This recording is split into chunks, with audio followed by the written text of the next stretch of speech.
You're listening to The Whole Truth, a Resources Rising Stars podcast.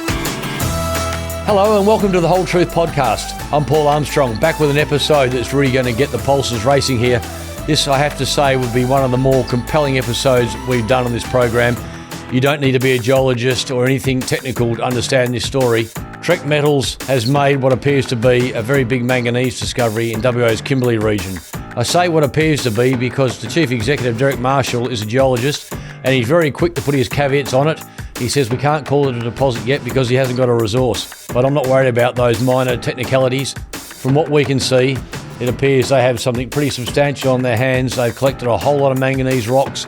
It's very high grade by any measure. They've already outlined it over 750 metres, and the geophysics they've done suggests it could be much, much bigger than that.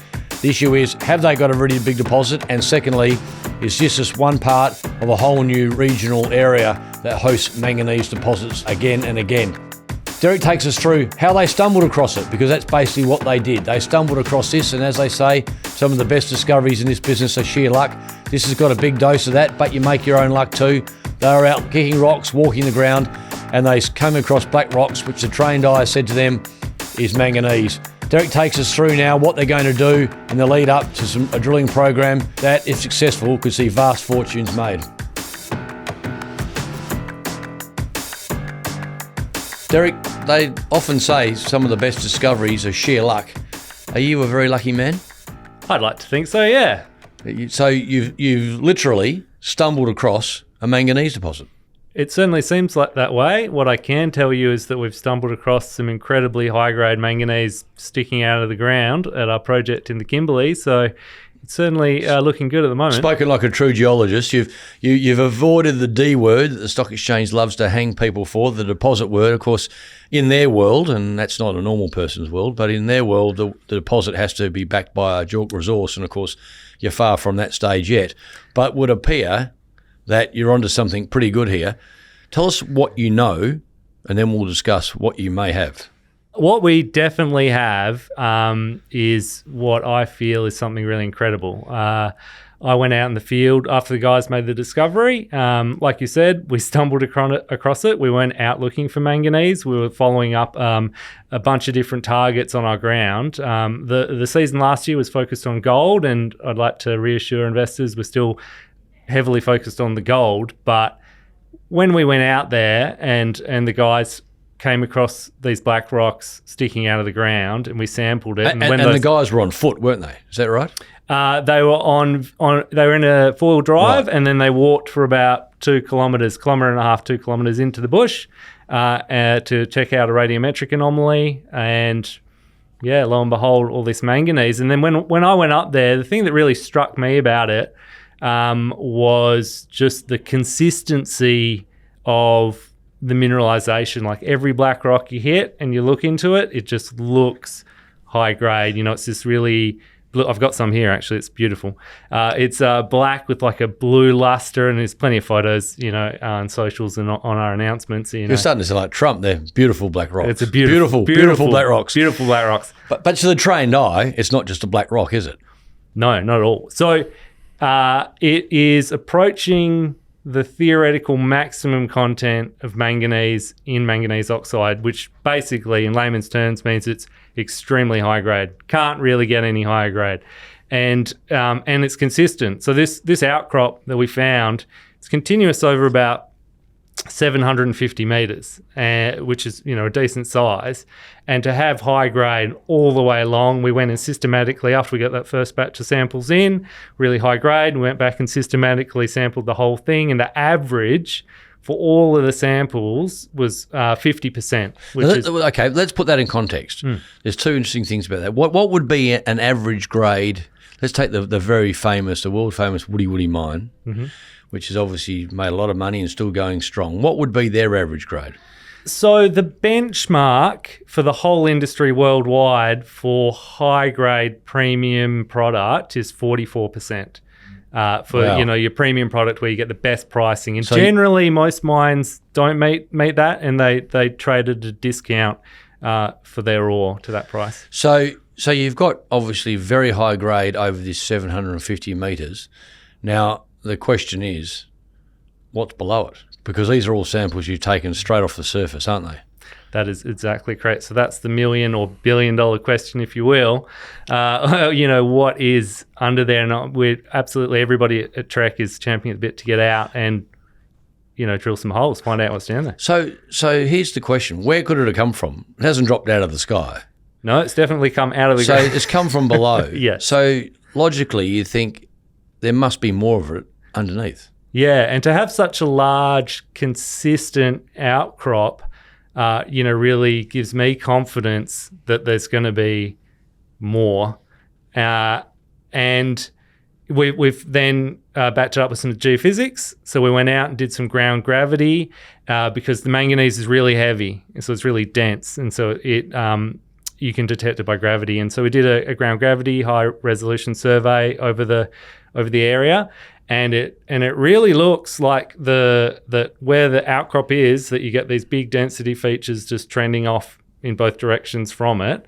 And then there's another zone in the north which is mostly obscured by sand, so there's no rock sticking out of the ground. So the geophysics, is another layer of confidence that there's going to be more down there. So here's a question relating to that geophysical signature or anomaly. Yeah. It shows a big area that's prospective for manganese. Does it give you the same signature over the known 750 metres where you've taken the samples from? Is that signature the same as that it extends from that, i.e. it's all consistent?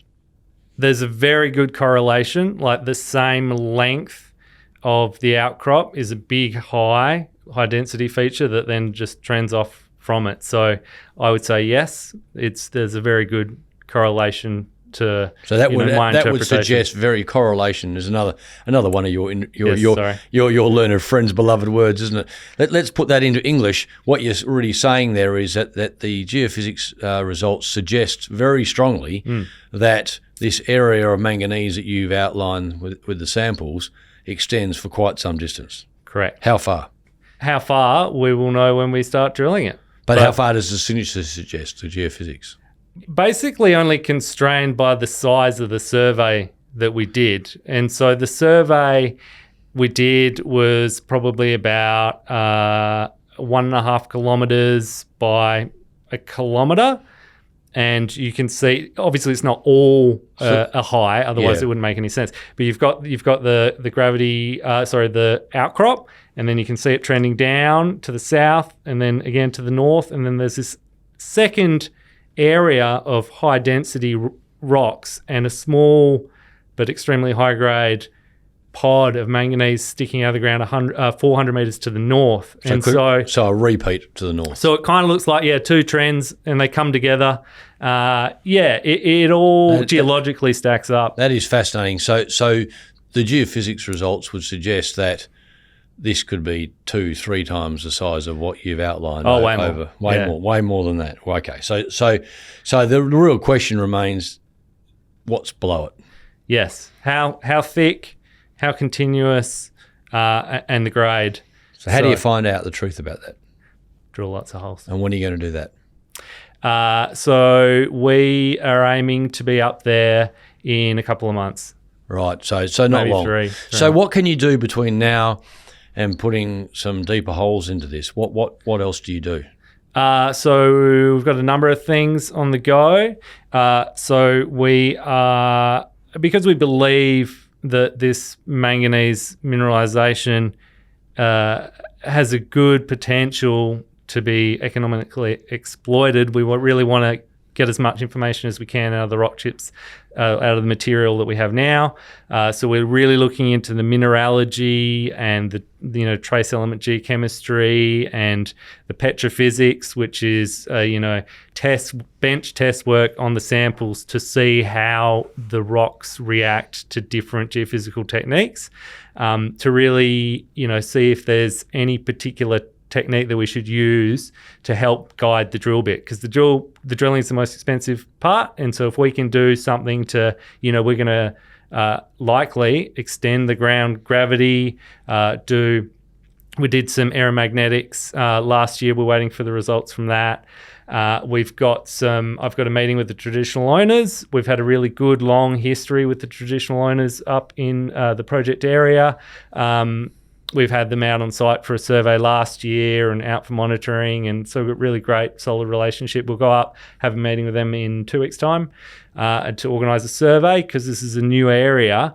We'll get the group out to make sure they're happy with what we're doing, where we're doing it, get their tick of approval, and then once we're clear with that and clear with the season, we'll roll in with the earth moving and the drill rig.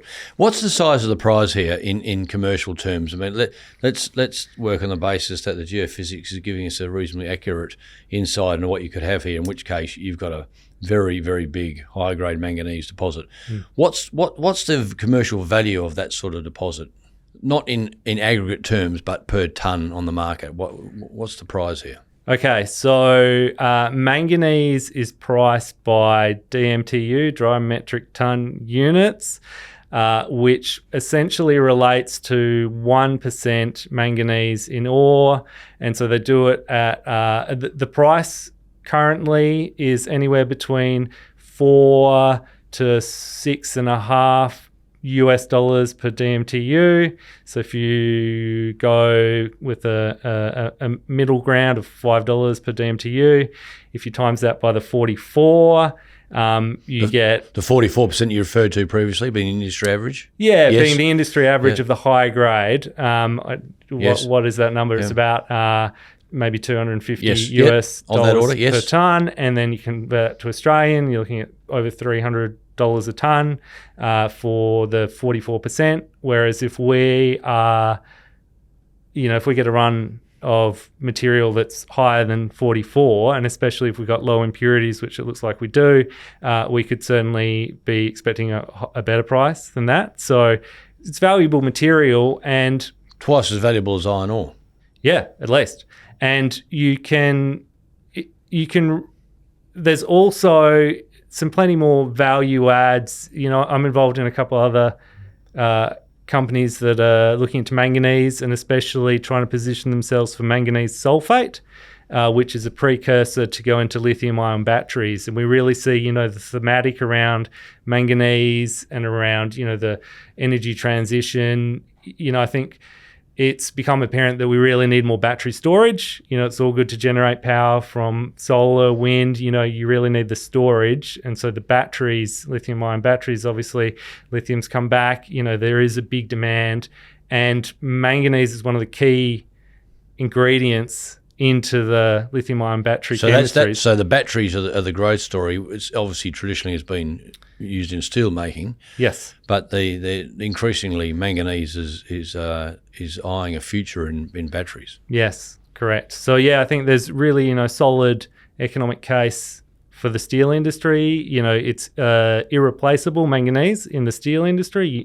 It's a critical part, and critical, key term there. It's on the critical minerals list for most of the Western countries. It's certainly on the manganese features on the US critical minerals list 3 or 4 times in all its different things like manganese ore, electrolytic manganese metal, manganese sulfide. So these are all identified as critical minerals for all sorts of industries. Now this discovery is in the Kimberley. How do you get it to port? You haven't got a network of railways like you have in the Pilbara. No, but we're only about 100 kilometres south of Route 1, so Highway 1 that loops around the entire country. It's sealed. So logistically, we're pretty good. We're in the south of the Kimberley, so we're not in any of the mountainous countries. We're on the flat. We're right at the edge of the pastoral country. Really great relationship with the pastoral. It's a family-owned station up there. They're really supportive. They do all our earth moving for us, putting gates and things in fences so we can, get access straight through. I think logistically you'd head towards Wyndham Port, which is a bulk port. Well-established port, yeah. Yeah, bulk commodity port. I think logistically we shouldn't have a problem. Now, tell us a little bit about the corporate side of things. Market cap of just under $80 million. The interest in this story is growing rapidly, it has to be said. I mean, I think just the other day you had record turnover in Trek stock. There's obviously people are starting to work this out. Yes. Albeit slowly, but it's still capped at less than $80 million, which if this comes to be anything like the size that the geophysics suggests, obviously it's going to be dwarf that. But the interest is growing on the East Coast among investors? Yes, yeah. My phone has been running hot. I think it's really gaining market attraction. Like you said, the size of the prize, if this turns into a real mining proposal, an economic outcome, yeah, we're definitely just at the beginning. And you'd have a target on your head, you'd think. I mean, who are the big players? South 32? Yeah, South 32, OM Holdings, and then there's a bunch of, Japanese and Koreans and the US. So a big high-grade discovery in Western Australia, you're probably not going to keep it that long. I will fend them off to try and, realise the value for Trex. A nice problem to have. Yes. But nonetheless, you'd have to say manganese discoveries, particularly of this grade and potential size, don't come along very often. So it is, as you rightly point out, it's a metal of the future. Yeah. Now a listed critical mineral. So they're going to be all over you. And you do make a good point that they don't come along that often. And our geophysical consultant was heavily involved in the early days of the Woody discovery, which has been, that they've been operating for a long time now, 40 plus years. They've got over 50 pits. It's a huge area now that they've been mining and continue to mine. And he sees a lot of similarities and believes that we could just be on the cusp of a regional play where you don't, like you said, don't get these things in isolation. And if we've got all the right systems, geological systems in place to form these high grade deposits, there's probably going to be more. And I think that's what I love about the project, Christmas Creek project of Trex in the Kimberley region, is that it's just so underexplored. The majority of the project area, which is over 1,000 square kilometres, is covered in recent sand.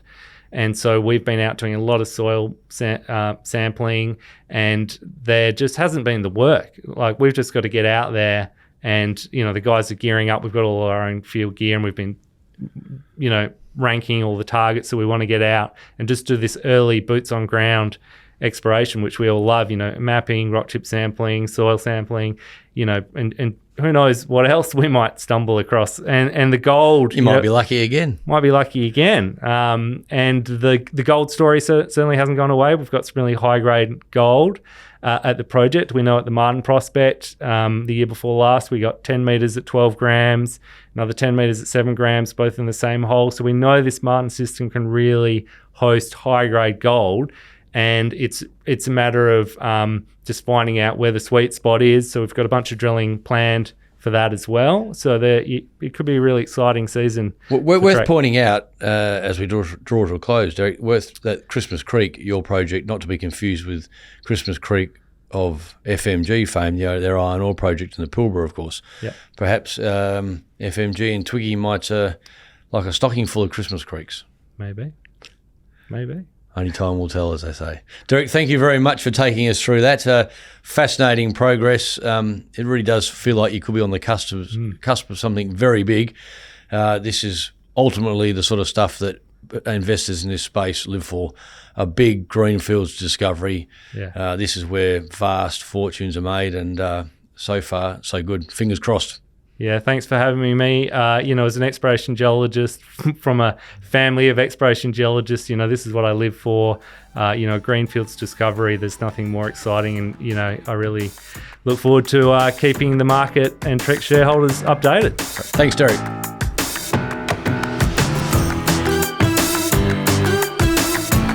You've been listening to The Whole Truth, a Resources Rising Stars podcast, produced by Resource Media. Hosted by Paul Armstrong for Reed Corporate. Please note that Reed Corporate does not provide investment advice, and investors should seek personalised advice before making any investment decisions.